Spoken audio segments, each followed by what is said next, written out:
So I want to welcome you to the next podcast, which actually serves as the perfect next episode for both my Human Up podcast and my Yoga of Yoga podcast. And through the course of this next, let's say 40 minutes or so, I'm going to try to keep it to, you'll understand why. To recap, my Human Up podcast is pretty much a wide open playing field for any subject about life, human life, that has to do with the upgrade to our consciousness and how it both, I don't want to say improves the quality of life, that's too flimsy, because it's more of a dimensional shift of life. It's bigger than just staying in the same place and just having incremental improvements. Though it is a gradual thing in a lot of senses. We're not talking about improving our lifestyles within the same dysfunctional lifestyle that encompasses our normalized, depressed versions of life. And I'll go into what I mean by that in a moment. But Human Up Podcast is kind of open to covering anything we want. And but it does have to do with liberation at that deep level. It has to do with a dimensional shift in consciousness. It has to do with understanding this code issue, as I often refer to it as, between the objectifying, informationalizing, old information-based ways of communicating. Google information, language, and thought space, which we're all used to. We don't call it that. We just call it information. Give me the information. I want information. And so everything is information transmission, right? So you can learn about everything. This is doing something different. Human Up Podcast is not a learning about something. It's what's happening to your consciousness as you're listening. It's actually doing something. So it's not just information transmission. It's upgrading the very speaking and listening, and therefore the speaker and the listener meet in a higher space that is not divided and compartmentalized and separated as it is in normal fonts of communication and information dissemination. To make that less wordy, Human Up Podcast is the place where we get the upgrade by listening, by exploring, by just going into these spaces. And I generally have a theme that I like to stick with, like a title, a guiding title. I'm going to get to that too in a moment. Yoga of Yoga podcast is a little bit more specialized. It is, and not specialized in the sense that way people think of yoga. So it's like, oh, this is about yoga on the mat kind of thing. Because Yoga of Yoga is precisely taking yoga off the mat. And it is basically fueled by the passion that I have and that we should all have if I do my job well in communication, to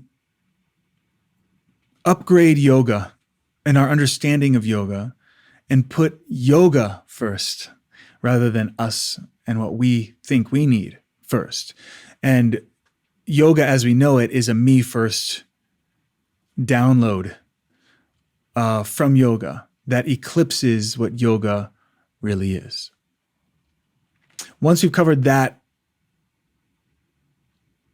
which I have in my first 3 episodes of the Yoga of Yoga podcast, then we can go anywhere. And the general idea is to stay with, matters regarding mind, body, movement, yoga on the mat even, because I'm not dissing yoga on the mat. I'm saying we cannot limit yoga to this thing that we call yoga on the mat, which we don't call yoga on the mat. We just say yoga. I'm calling it yoga on the mat.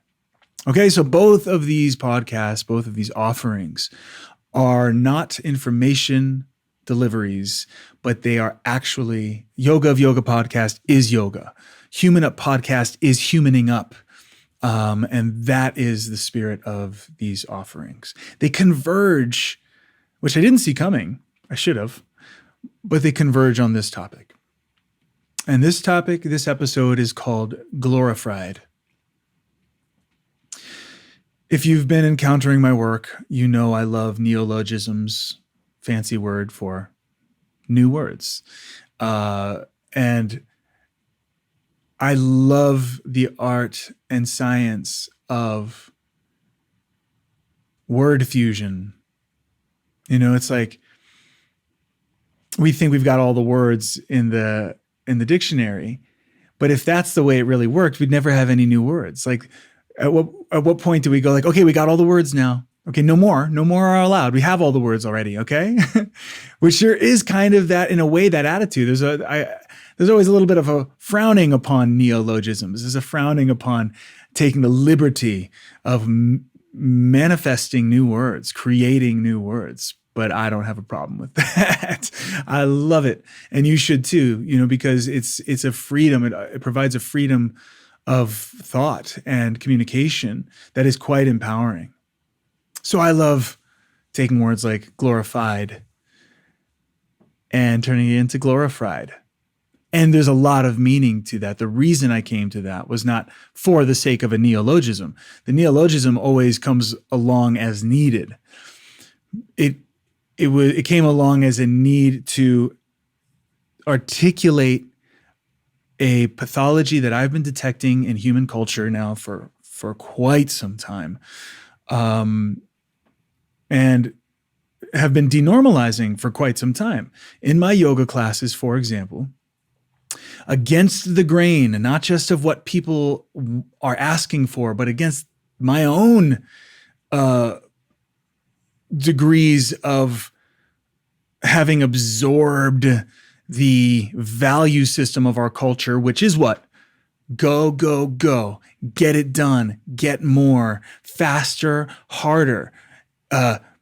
Doing things, more is sexy, right? So like, it's got to be more intense. And if you got your workout, you got to crush it. You know, crush your workout. Oh, I crushed it. Saw this magazine a few months back about this workout called The Punisher. Forgive me, I'm a little blissed off about this. But the normalization in our culture of it's sexy to abuse ourselves. We don't call it abusing ourselves, of course. We just, I killed it, and I killed it. There you go. Look at all these words. I killed it. I crushed it. Oh man, I crushed my workout today. Oh, bro. Even my Apple Watch tells me I crushed it.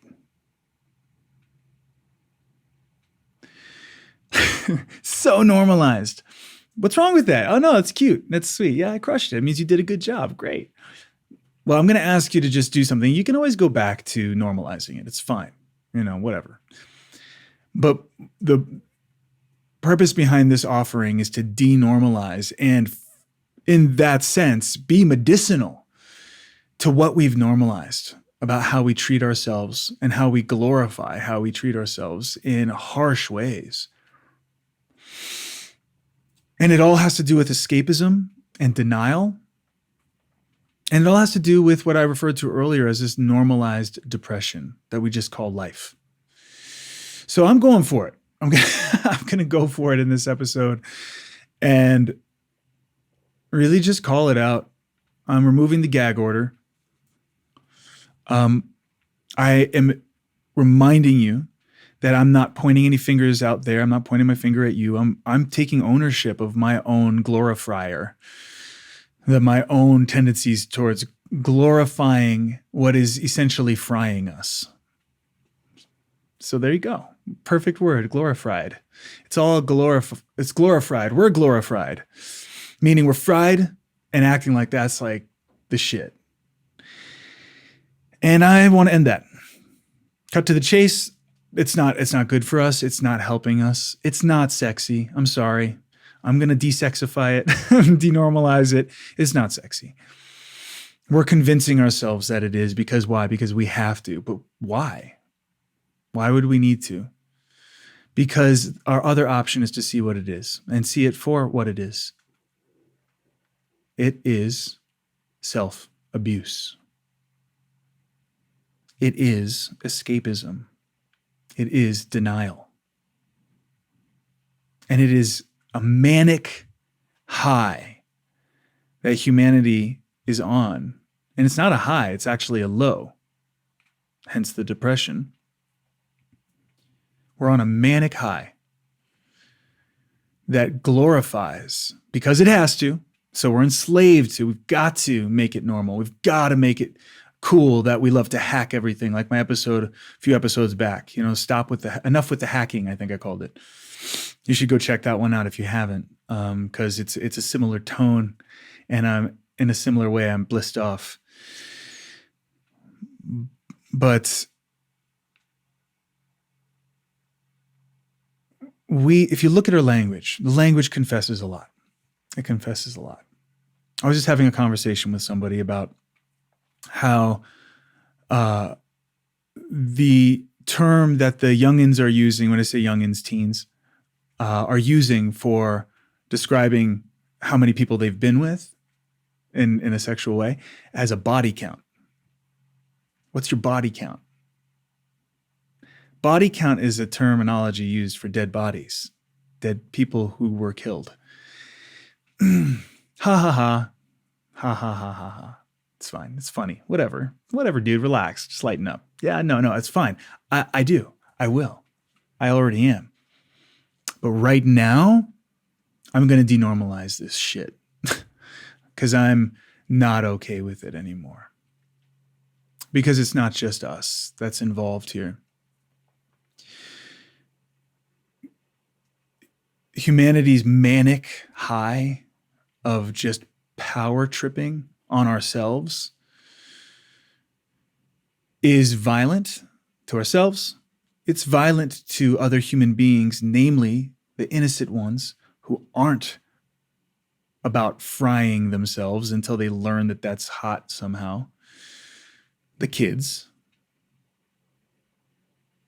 our precious, innocent, vulnerable kids, getting exposed to the fryer. This is it, kid. Got to get fried. Toughen up. That's life. It's one big fryer and then you die. One big fry and then you die. Again, I know you're thinking, some of you were thinking, oh, you're just so dramatic. Come on, lighten up. I know you're there, and I know you're thinking that. And I'm going to challenge you that you're afraid to face what I'm saying.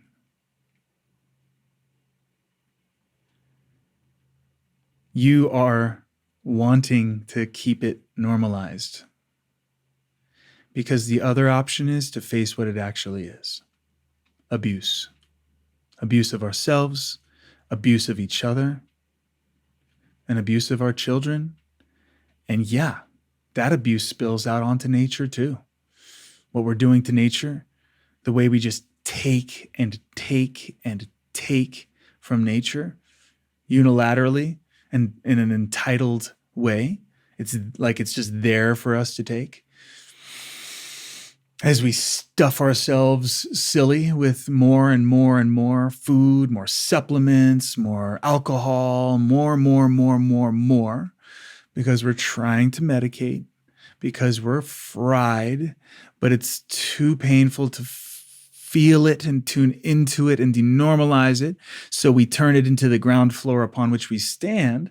So we don't feel our exhaustion. We just pile on layers of manic denial on top of it. to which we become enslaved. And then certain cultural creatives, in quotes, but actually are cultural destructives, come up with things and slogans and phrases to make it sexy. I crushed it.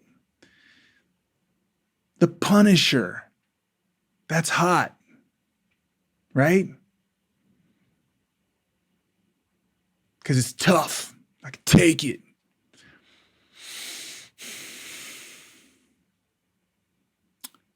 There's an unwitting passenger in our accelerated and accelerating trip to the brick wall on a highway to hell that we've normalized. That's nature. It's source. It's our bodies. It's the animals. It's our kids.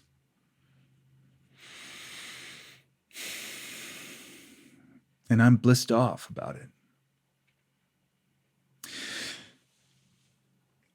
Nearly 20 years ago, I wrote a song called In This World, and it was about this exact thing. The voice of FOMO, fear of missing out, for those of you who haven't heard that term yet. Fear of missing out is a force of, I don't want to call it nature because it's not natural, force of anti-nature. But it's a force, and it's the force of a collective consciousness that is committed to not facing the depth of our despair and depression, and is therefore strapped to a demand, a relentless demand to create methods of denial and escapism. In This World is a song that was an early indication that my immune system was not going to be able to take it. And I tried, but I got Glori-Fried.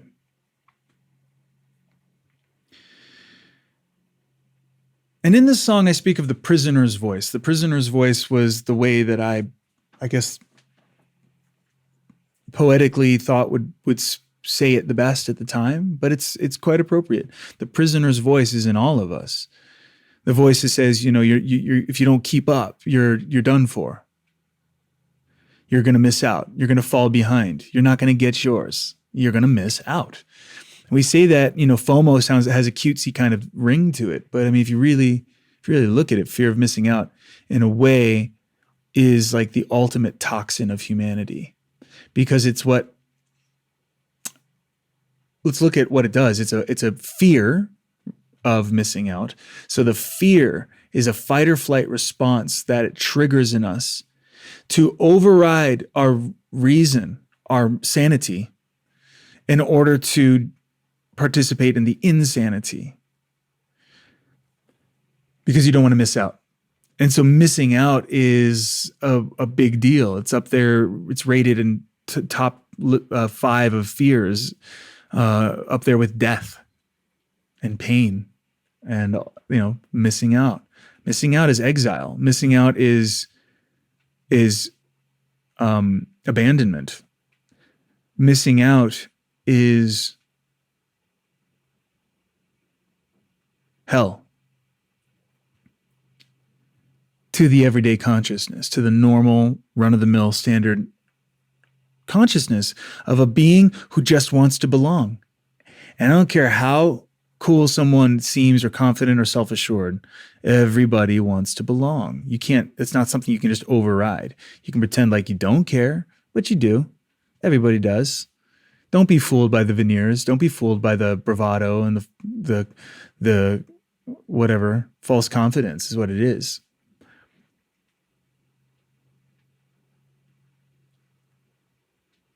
Real confidence is what I'm talking about, which is to face the pathological quality of this frantic pace at which we do everything.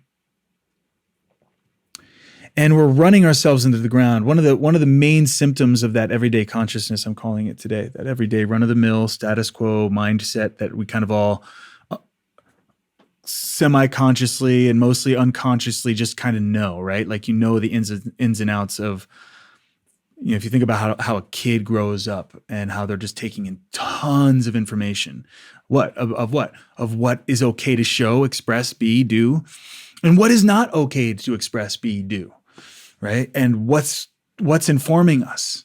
Well, the frowns and the furrowed brows make it very clear. It's not just what is said to us. Don't do this, don't do that. It's also what's not said or what's implied. And kids pick that shit up early. They start to go, oh, that's not okay. Oh, that's not okay. Ooh, I can't show that. Ooh, I can't do this, can't do that, can't say this. Oh, when I just said that and I was just being me, all the other kids made fun of me and were laughing at me. So I'm going to just cut that out and make sure that doesn't happen again. Why? Fear of missing out, fear of being exiled, fear. So in other words, there's such a profound need for love and to belong. There is no being that is ever born ever that doesn't need love. That what that love looks like may vary and be widely varied according to each unique human being. But what is not an option is without love, without connection, without touch, without recognition, without honoring, a child will not live. We're talking about survival here. Well, that survival mechanism is hijacked by all of us. We're co-creating this. And I think there's certain voices in culture, that's what I say, cultural creatives, that are actually cultural destructives. In other words, voices and mindsets and people and even groups of people who participate in sort of setting the bar of what is in and what is out. And that changes through the ages, right? What that means on its face changes, but the function remains the same throughout time. And the name of the game is either you're in, which means you conform, or you are out. What if running from fear is what's in? Running from the fear of truth. That's what's in. And you just can't let go of truth and goodness and honesty. What if you're somebody who, and I know you're out there, who just don't want to be dishonest and who don't want to fool you don't want to fool yourself. You don't want to pull the wool over your own eyes. You want to get real, that you're not freaking happy. For example, you're not happy. Something's not right. Oh, come on, man. You just got to lighten up. You just got to lighten up. No, it's so much more of a lightening up to get real and get honest with yourself, and you know it. So how the heck are you going to fit in to a culture where fitting in means denying honesty, authenticity, truth? It means playing small and getting in line with whatever in line means.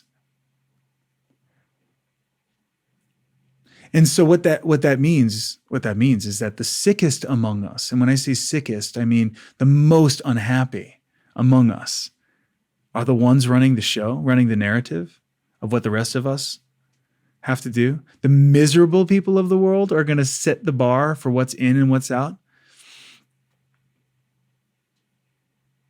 I'm sorry, I'm not going to pretend like that's not happening anymore.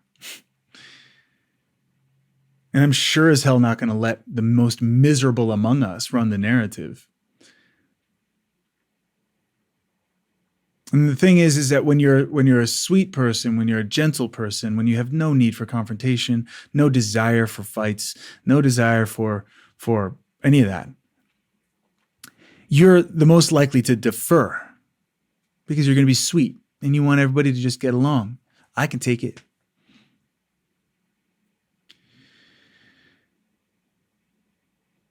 But you really want to be wanted. You really want to be seen. You want to be wanted. You want to be honored. You want to be sexy. You want to be attractive. You want to be this. So what does that mean? Well, what is it? I gotta keep up.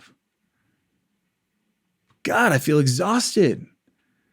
I'm fried. Oh, wait, what? Oh, ignore that. Okay, keep going. Okay. Oh yeah. All right. Let's keep going, man. Yeah. I'm gonna crush it. Crush my workout. Let me get another life hack. I've got a life hack. Do you have life hacks? I need a life hack. Oh, you want to be a hacker? No, I want to be a hacker. I just want life hacks. Well, that's a hacker. No, it's not the same thing. Yeah, it is. We're so scared to admit it. We're so scared to step back and go, oh man, I'm doing that. But you can take a good, hard, deep, and honest look at yourself and all of your neuroses and silliness, to put it nicely. And you can do that with love. In fact, that is love. It's only love that can do that. I'm not talking about judging anything.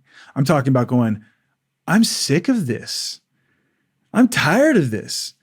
I don't want to be frying myself because I can't see the forest for the trees. All I can see is FOMO. You got tunnel vision to keep up because you got to stay sexy and you got to stay wanted and you got to stay in the loop and you got to stay in whatever it is, guys. There's everything under the sun. If you start looking for it, you'll see how many ways this is true. That we co-enslave one another by perpetuating these mindsets that are basically driven by a terror of facing that we are running from here.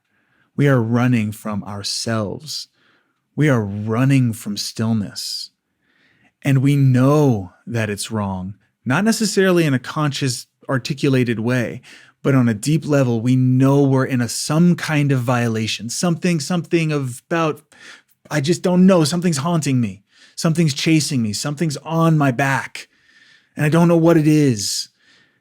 I can't, whatever. You know what? I can't face that. I'm gonna do a workout. I'm gonna go for a run. I need to burn it out. I gotta burn it out. Yeah, I'm gonna burn it out. Oh man, I burned it out. Burned what out? Yourself? You just burned yourself out. Yeah, I get it. There's a little buzz at the end of a workout, and there's a runner's high. I get it. I'm not actually, I went on a run yesterday morning, and it was really nice. And when I went on that run, I really practiced staying in the breath, and I really practiced feeling the quality of the way my feet were hitting the ground. And I stayed really present with how my heartbeat felt, and when my body started to feel like, slow down, take a walk, right? So there's a way of going there. There's a way of going to the place of increased heart rate and exercise and all this. That's beautiful. That's wonderful. It's good stuff. That's not what I'm talking about. I'm not putting down exercise. I love it. I love mountain biking. I love running. I love snowboarding. I love lifting. I love yoga, all that stuff. So just really understand where I'm coming from. I'm calling out something else that is deadly.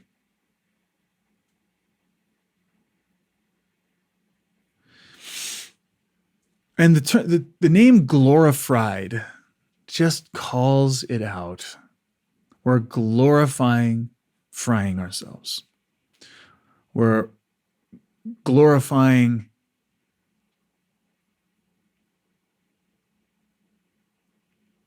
what is essentially an escape mechanism.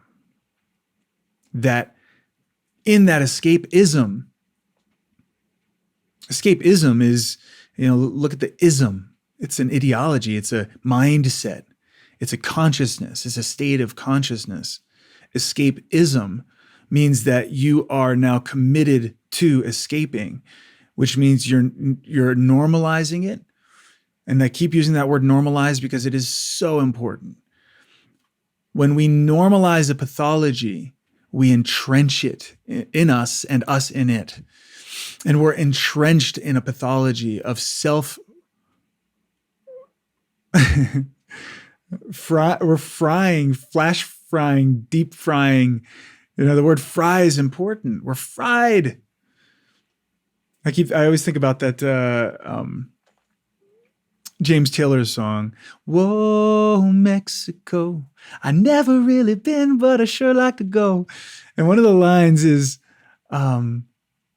forgive me if I botch it a little bit, but Americano got the sleepy eye, but his body's still shaking like a live wire. Sleepy senorita with the eyes on fire. Yeah, Mexico. That's like some yoga science right there, man. That's exactly what I'm saying. Where body's shaking like a live wire, but we're tired. We're tired. So what do? Do you face that? No, there's no time to face that. You can't have time to. If you open up that wellspring, if you start to feel your exhaustion, you'll never come out of that. It feels.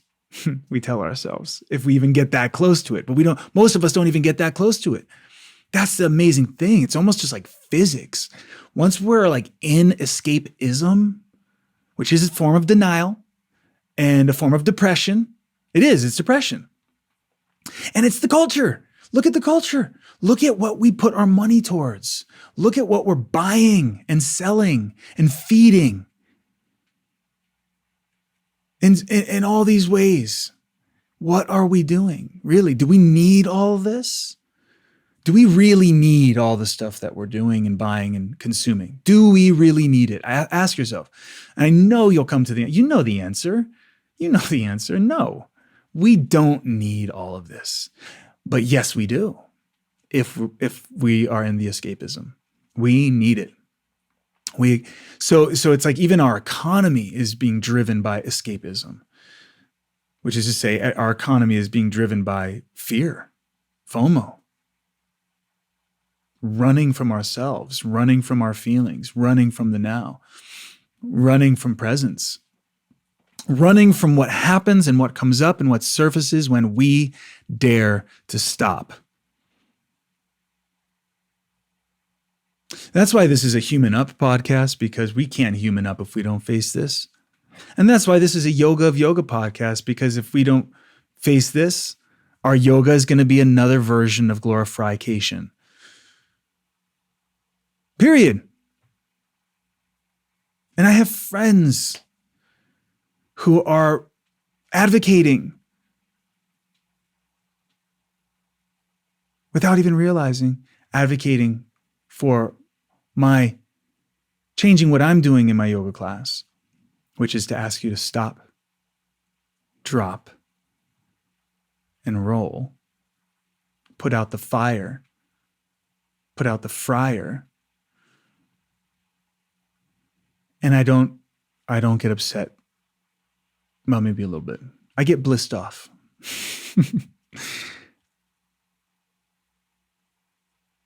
But it illustrates the point. Good people. Beautiful, loving, wonderful people. I'm willing to say most of us on planet Earth. If not all of us. We say some people are just bad seeds. What does that really mean? Are they bad seeds, or are we is the culture a toxin to seeds? And then culture gaslights the ones that reflect back to the rest of us how dysfunctional we are, and then we like to gaslight and point the finger at that and go, thank God that's not me. It is you. Because we are all you, and we are all each other. And frankly, it's a chicken shit move to put it on someone else. We should all take responsibility.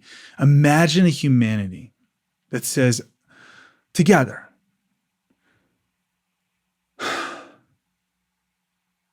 I'm tired of running.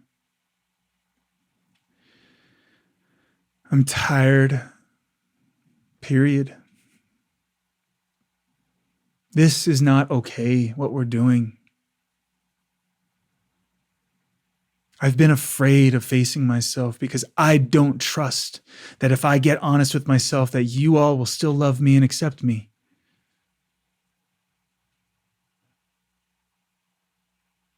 And I'm not happy. And I have tears to cry.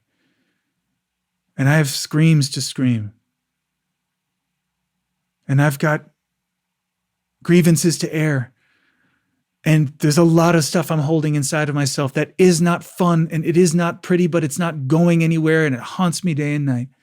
And God, I just want to be free. God, can we just help each other? Can we just help each other and hold each other?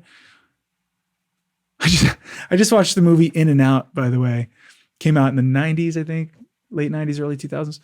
And it just popped up. And I remember when it came out and there was some really hilarious moments in that movie. And I watched it. And after the main character finally comes out, he's in total denial that he's gay. And he finally comes out and it sends the whole town into upheaval. It's a great movie, actually. But my favorite scene in it is when the mother of Kevin Kline, who's the main actor, is totally disappointed because all he wanted was for his son to get married and to have a wedding. And that was like, as she says, it's her heroine. And she's lamenting with her sisters, her friends, and they all start spilling the beans about what they've been too afraid to admit. And it's a cute little scene, but it's actually really like, it got me emotional because I'm like, God, man, that's what we all need to do. We all need to spill the beans. We all need to freaking hold each other and dare to stop all this pretentious bullshit and then glorifying it. You know, we're fried. We're fried from FOMO because we're too afraid to stop, drop, and roll and just face ourselves and feel what's real from a place of authenticity, even with what's not pretty and what's not likable and what's not sexy. And I'm just going to interject here. By the way, I think that's nothing more sexy on the planet than somebody who's willing to get real, somebody who's willing to drop the guard and just get raw and get real. That's sexy. I mean, come on. That's sexy because it's real. You think fake is sexy? Like how good somebody's willing to put themselves through the ringer to pretend like they're not is sexy? To deform their bodies and calling it like bodybuilding or whatever we think it is, you know, when it's really just driven by a dread of facing that we're objectifying ourselves and abusing ourselves and putting ourselves on the meat market, the love market, which isn't love at all. Guys, come on. Like, seriously, I can't be the only one saying this or seeing this. Can we just stop and just get real and like hold some space for each other to be honest and go, you know what? I'm having a really fucking hard time. Damn it. Can you hold me in that? Can I express that? Can I cry? Can I just be real? Can I just be honest? Because God damn it, I'm tired of running. I'm tired of feeling fried. I'm tired of all this. And it's not giving any rewards. I've never disliked myself more than I do now, and I've never accomplished more than I have up until this point. I've accomplished so much. I'm totally fit. I'm fit. People would kill for my body, and I'm miserable. No, we don't do that. We can't open that box. We can't because we're so afraid that when we just open up a little bit of that Pandora's box, so to speak, it's just going to take over. We're afraid of losing control. So now we're haunted by our own escape mechanisms. And now we got to work even harder to keep that under wraps and work even harder to be like, I'm good. No, I'm good. I'm good. I'm good. And there was another shooting today. Another shooting. And it's just normal now. And these things pop. It's like we're like one big freaking pressure cooker of denial. And these things go, psh, these little things, if you'd imagine like a little bust in the steam starts shooting out, these things happen, you know? And there's all this upheaval, but we're all like, oh, it's cool. Let's hold it together. It's a losing battle. Escapism is a losing battle because you can't run from reality. You can't run from what is authentic. We can't run from ourselves forever. And I really would venture to say that what we're most scared about is not being loved. We're so scared of just being rejected. All of us.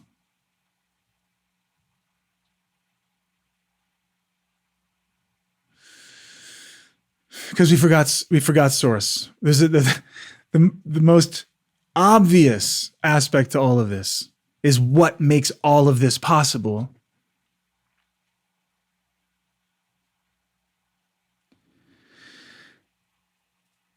But we're too self-absorbed in our agendas and what we think we need. So yes, this is Yoga of Yoga podcast in the sense that I'm saying yoga should not be used for escapism and certainly not glorifying it. Or I love to kill it. I love to kill it with my yoga. I love to feel like I got to work out. I can't slow down. It's too easy. It's too easy. It's too easy. I hear people say. No, it's not. It's clearly not too easy for you. You're having a hell of a hard time stopping. You want a challenge? You want to feel like you killed it? Then kill that. Kill escapism. Kill the pretentious mechanisms that we are enslaved to.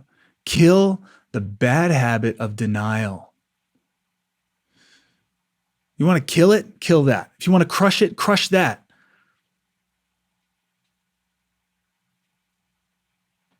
And stop glorifying it.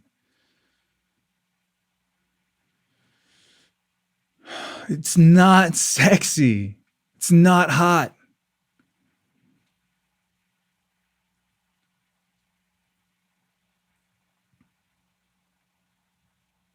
I know a lot of you won't like me for what I'm saying. And I'm saying it anyway. You may not like me now for saying it, but you'll love me later for daring to say it. It's time, guys. And it's not just about us. It's about this whole planet. There is global warming, and it's coming from us in the fryer.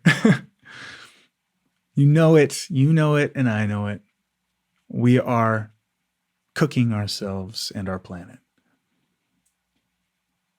And it comes a point where each of us go, you know what? I'm scared. I don't want to face it. It's hard. It's difficult. It's not fun. It's not fun to throw up, right? But you got to do it sometimes. Got to throw up. Imagine us holding each other's hair back, so to speak. You know what I mean? Like we're supporting each other and getting it out. Let's get like honest. Man, don't you think?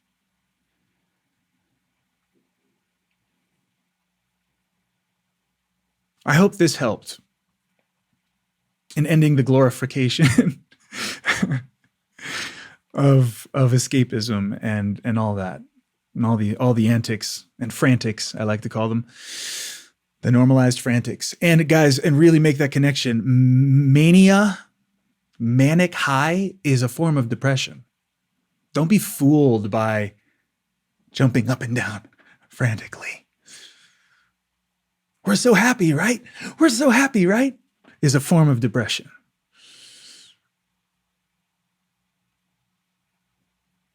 I would much rather hear a sad song, cry our little eyes out because it's real, than jump up and down really fast because we're happy. I want upbeat. I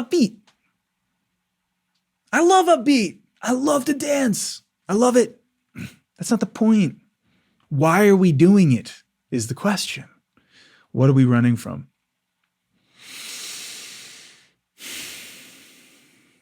What are we afraid of?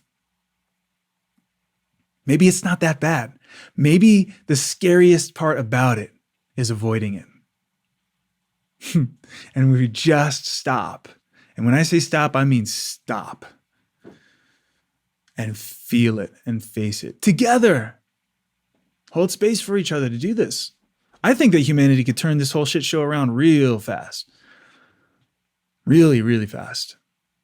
If we knew that what we were doing was not falling into an endless despair, but just doing our homework, our what is our responsibility as human beings to get over ourselves and recognize what is beyond us that we have a responsibility to honor and recognize. Get sacred. Because otherwise, guys, we're just going to continue to be haunted. Haunted. I don't use that word lightly. Haunted by everything we're running from, everything we're denying, as it just grows. And haunted means in hell. Normalizing it doesn't make it go away. So help me, my invitation to you as we wrap up this dual podcast, this non-dual podcast, I should say. Help me. Share this podcast with someone you love. Do this podcast. Help me denormalize the escapism, the Glorification. Help me bring sexy back. Meaning, sexy is not what we're calling sexy. It's just not. Sexy on our terms, on our escapism terms, is not sexy. Sexy is grounded, relaxed, present, honest, real, vulnerable, open, truthful, courageous, because of daring to not conform to escapism.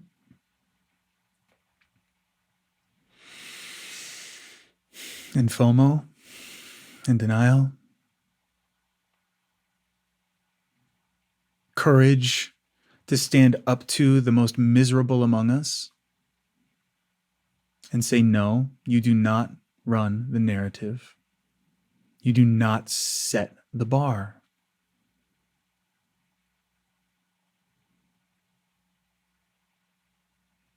Help me. That is my signing off plea to you. Help me. It's enough. Enough is enough. And we have a responsibility. Thank you so much for listening. I know I went over time, but it's oh so worth it if you have heard me. And I hope you listen to it again and again and share it. Peace be with you. And I'll see you with the fiery eyes. The recording has stopped.